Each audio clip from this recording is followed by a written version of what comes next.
Hello everyone, welcome back to my channel, and today I have got a new credit card in Sapphire, Chase Sapphire Preferred, so I wanted to kind of make a video about it. And today I'm kind of using Excel instead of actually going to a website or a presentation, so I don't know how it goes, but let's see. Okay, so yes, as I started the video was, I have got a new Chase Sapphire Preferred credit card. I got approved, I'm pretty hyped, and I just got it in the mail. So I actually have it on my desk right now. But anyways, I wanted to start with a review of what I have as of now in terms of credit card that I made in the US. I have a couple back in Japan, but that's kind of irrelevant in this conversation. So as of now, as far as I remember, I have 4 of them. I have Discover, I have Chase Freedom Flex, City Double Cash, and Amex Blue Cash Preferred. And I kind of made a table with those 4 cards with some of the categories that I am using, or at least interested in using as of now, and then highlighted the strengths of each card with yellow. So in terms of dining, I think the Chase Freedom Flex have 3% or 3 points per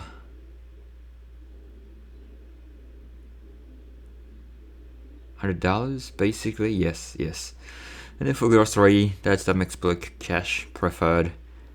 The Blue Cash Preferred is pretty good on that category, returning 6% back, but then I think that's only up to $6,000 per year, I think, if I remember that correctly. But I'm just on my own. It's not like I have family, so $6,000 are pretty decent. It's like $500 per month, so I think it's a pretty decent budget for groceries. And drugstore, I don't really use them. The stuff are expensive there, but Chase Freedom Flex have 3x on that one. And the streaming service, Amex Blue Cash Preferred have 3% on that one. I think it's only selected the streaming service. I'm not using that 3x as of now. I don't really have streaming services. I watch Formula 1, so I have F1 TV, which obviously probably is not included in the selected streaming services. And the one more thing that I use is I have NFL Plus, which I don't think again only counts. So I don't have those like generic streaming services like Hulu, Netflix. I don't have those. And then the other category, pretty much all of them only returns 1%, but that's where the City Double Cash comes in. It basically returns 2% across the board. City Double Cash is a little bit unique in the way that I get 1% back when I actually make a purchase, and then I get another 1% when I actually pay off that balance, which totals to 2%. And the last category, or the column here, is revolving 5% category. Discover and Chase Freedom Flex, they both have 5% revolving categories. Sometimes they overlap, sometimes they don't. And so far, I think that's the categories that I use the most. When they don't overlap, I think it is very useful in doing that. For example, right now I think I have PayPal 5% back from Freedom Flex, and then Discover on like Amazon, so they've been pretty useful in terms of the holiday spending and whatnot. I think I bought a couple subscriptions for stock screening platforms and stuff through PayPal, through Chase Freedom Flex, locking in that 5%. And off of that, I kind of added CSP at the bottom to kind of compare that to what I have right now. And it is pretty comparable, if or even a little better if you compare CSP to each individual card. But if you look at all four as like a portfolio of cards per se, then I kind of have all of them covered. So why do I get Chase Sapphire Preferred if I have all these categories covered already? And then so I have three main reasons, I guess. So then I wanted to kind of go through each one, not just to let you guys know, but kind of a mental note. That way I can kind of look back later on this video and see, oh yeah, that was the reason I got that. Or when my friends ask for advice, I can kind of remember that and then give them the best advice that I could. Anyways, first reason, it was just a good timing overall. It's been about 5 to 6 months from the previous credit card that I opened, which was a Max Cash Preferred. And normally it's said that I think 3 to 6 months is a pretty good time period between opening credit card, given you can pay off the balance and your credit score is decent and so on. I think right now I'm sitting at like 750 or so it's not too bad. And also these hard inquiries, or the hard pulls that people call, they only stay on credit report for 2 years, and I think there are 3 hard inquiries that will be going off of my credit report early in 2024. I think there's 1 in January, 2 in March, and I think overall right now I have like 7 or 8, and I think this, I'm not 100% sure on this number, but I think in general it's okay to have somewhere between like 3 to 5, 3 to 6. So I have a little bit too much right now, but if these 3 were to go, then that kind of brings me back down to that okay range. So I'm like, okay, might as well try to open one now, and then once that the inquiries go, I can kind of see where I'm at. And also, obviously, as everyone know, the Chase have this 524 rule. Basically, they will not approve you whatsoever, I think, if you opened 5 credit cards in past 24 months, which means 5 credit cards in 2 years.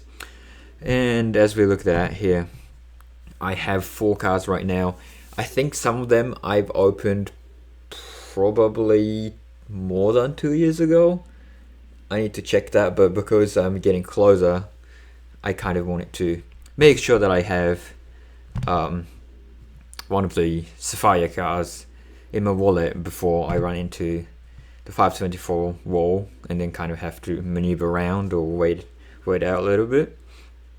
Okay, so the reason 2, which is the main reason, is it gets me a step closer to the aspirational travels. Yes, that's where everyone wants to go.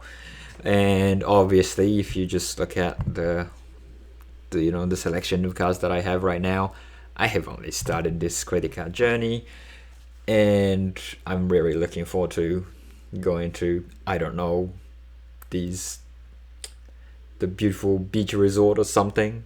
But anyways, getting this Chase Sapphire Preferred gets me a step closer to doing that. The one big thing is these the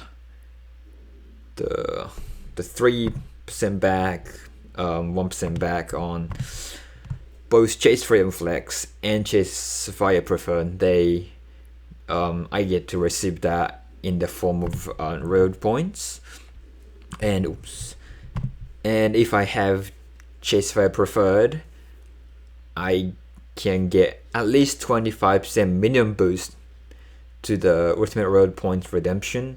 So if before opening this I only had Freedom Flex, means that I would only be able to redeem 1 point of ultimate reward points to basically 1 cent, but now I can do that to 1 point to 1.25 cents through Chase Travel Portal. But it gets even better, so I have that on number 2, I also get to transfer these points to 1-to-1 out to transfer partners, which include, I think, 10 dozen or so different airlines, and then I think 3 big hotel chains like Hyatt. I think they have Marriott too. I forgot the third one, maybe IHG, who knows. But doing that normally let card holders to get more than 1.25 cents per point. People say like 2 cents per point is good, but sometimes people really get the value out of it. They go like 4-6 cents per point. Yeah, so that's a pretty good value, I think.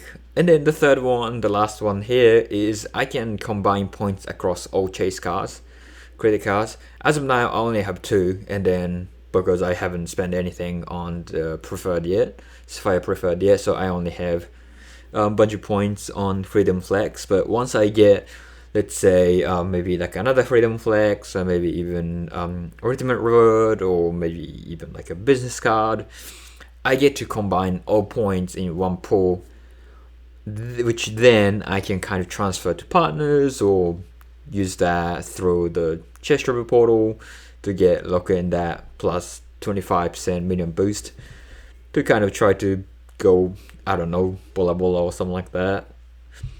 Okay. And then the third reason is the annual fee makes sense, or made sense to me. This definitely differs person to person, so I cannot say anything about other people. But so I'm a college senior right now. I only have 1 semester left, and this is a second annual fee card after Blue Chess Preferred, and the annual fee on this card is $95, which isn't too bad, but it's still a money that's going out of my pocket. But the thing is, Chase Sapphire Preferred, I think they're giving me $50 travel credit annually, so it kind of subtracts $50 out of $95. Again, this kind of depends on people. Some people might not travel as much, but right now, as I said, I'm a college senior. I like to travel. I like even going to like different hotels just to enjoy the vibe. So I think that I would definitely be spending that $50 somewhere. So yeah, I will be able to fully take advantage of that $50. So I can kind of subtract that. That gets me down to 45. And then I'm also banking on 60,000 bonus points, or apparently they claim that it's a value of $750 if I spend $4,000 in for 3 months. And this is kind of another thing about the timing, is I have to do that within 3 months, but my tuition payment is coming up soon in next month or so, which is going to be definitely clear 4,000 bucks. Yeah, it's probably going to be like 8-9k. It's expensive, but can't complain. I'm getting that degree paper at the end, and yeah, so I can at least use $4,000 out of that spending to kind of definitely make sure that I hit that spending target. And then once I get that 750, let's assume that I'm only getting 45. Let's say if I go something like 750 divided by 45, yeah, that's like 16 years worth of annual fee right there.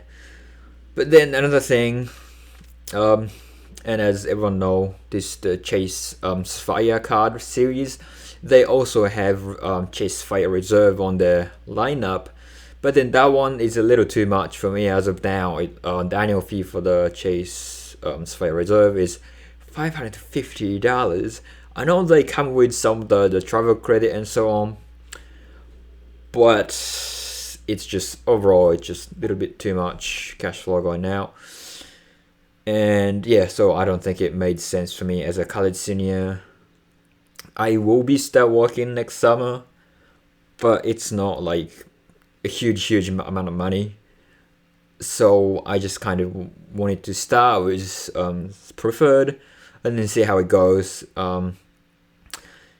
And obviously, maybe I shouldn't say obviously, but the initial sign up and the spending bonus, they reset every 2 years. So 2 years from now, if I think the reserve makes more sense for me, as I'll probably be working, making more money, so I might just be able to downgrade the Sapphire Preferred to the Freedom Flex or the what was the other one? Freedom Ultimate or something like that. And then I can just open the Sapphire Reserve and then lock in that bonus and also be able to take advantage more different travel credit. I think they have like Uber credits and everything else. And I think they also come with like a lounge access to like I forgot what they're called, the Ultimate Lounge or the Chase Lounge or something like that. Anyway, so those are the 3 reasons that I decided to open Chase Sapphire Preferred now at this moment. And to kind of finish off, I have a list of what's next. So the short-term goal, I guess, is to make sure I hit that spending target once the tuition payment comes around. Get that done and then lock in that bonus right there. And once I'm done with that, wait for that hard inquiries to be dropped at the start of 2024. As I'm assuming 3 will be dropped, as it will be more than 2 years. I think at the end of March or something like that. And once I'm done, I would probably have an okay credit, okay amount of inquiries to try to go for next card. And there are a couple potential cards that I'm looking at. The first one is something from the Capital One. Apparently, I'm not 100% sure, but there might be a rule similar to Chase, where if you've opened or if you have so many amount of cards, they just do not approve your new credit card. And the rumor that I hear is that's 10 credit cards, so I might want to start looking for some maybe introductory or even some annual fee card from Capital One just to get my foot in the door to start that relationship. And another one is the City Custom Cash. I forgot whether this was an annual fee card, but I have a feeling that it's not. This is another unique credit card from Citi on the same basket as Double Cash. So the Citi Custom Cash, I think they're the one that it returns like 5% on the category that you spend the most. So I will be able to use that to pick up weak categories out of my setup, or I will also be able to use that as kind of like a revolving category, like Chase Freedom Flex or the Discover. Let's say if like the Amazon or the Target or the Walmart revolving credit does not fall on to the end of the year, the holiday season, then we'll be able to use that. Or let's say I'm traveling somewhere during the summer, might have to spend a lot on like hotel and stuff. I'm gonna be able to use that to kind of lock in that 5%. True, but I'm kind of contradicting myself here. Is that both Chase cards, they do have 5% back on travel purchase through their portal. So I guess if I want to do that with custom cash, then it has to be trouble, but not the stuff that's not on the Chase Travel Portal. But anyways, that was kind of a very detailed stuff. And the one other thing that I'm looking to get is a flagship travel card from somewhere. When I say flagship travel card, it basically means the highest annual fee card from different card issuers. For example, Amex, they have Platinum. In terms of Chase, I think that's Reserve. And then the Capital One that we talked about, that will be the Venture X. And I think the Amex Platinum, it feels like it's probably be out of my spending range. I think the annual fee is pretty up there, like $500, $600, $700 range. I haven't really looked into it. So probably not. And then also Amex, they have pop-up jail, which I think, based on what I've heard online, is if you don't spend enough on your Amex card, they can basically deny your the initial sign-up bonus on the next card that you're trying to open with Amex. And the Reserve, because I've opened Sapphire Preferred now, I need to at least wait 2 years for bonus to reset, so that I can basically take advantage of that. So, and also the Reserve, I think, what was the annual fee? I think it's like, yeah, the $550. Again, it's kind of it might be a little too much for me. So right now, it is looking like the Venture X might be the best option for me. I am not sure if I will be able to just go directly to Venture X with Capital One. I might be able to open something little bit lower grade, like the Saver one. What was the other one? The Venture one? I don't know. I might be able to, I might have to open those non-annual fee or lower annual fee card before I get to Venture X. But Venture X really makes sense for now because, one, it has the fees are much lower. They might change within next year or so. But compared to like Amex Platinum Reserve, I think Venture X as of now, the fee is like $390, $400. So it's a tad bit less than Amex Platinum and Reserve. And then two, obviously it comes with travel credit. Both Amex Platinum and Reserve comes with travel credit, so it's not exactly the Venture X only thing. But I think it's like $250, $300. So it basically reduces the effective annual fee there as well. And also the Venture X comes with lounge access as well. I think they have Capital One Lounge. They have, I think they also have Priority Pass as well. I do have lounge access for One World from one of the airline card that I have from Japan.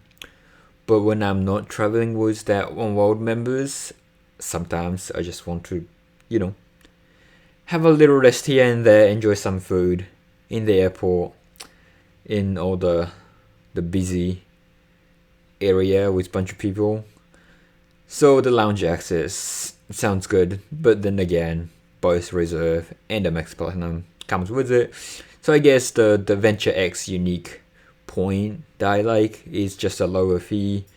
Overall, that might make it make sense for me. And also, I want to start the relationship with Capital One anyways, so it might be the best pick as of now. Anyways, so that was everything I wanted to cover that I remember on this video. So thank you for watching, and see you guys in the next video.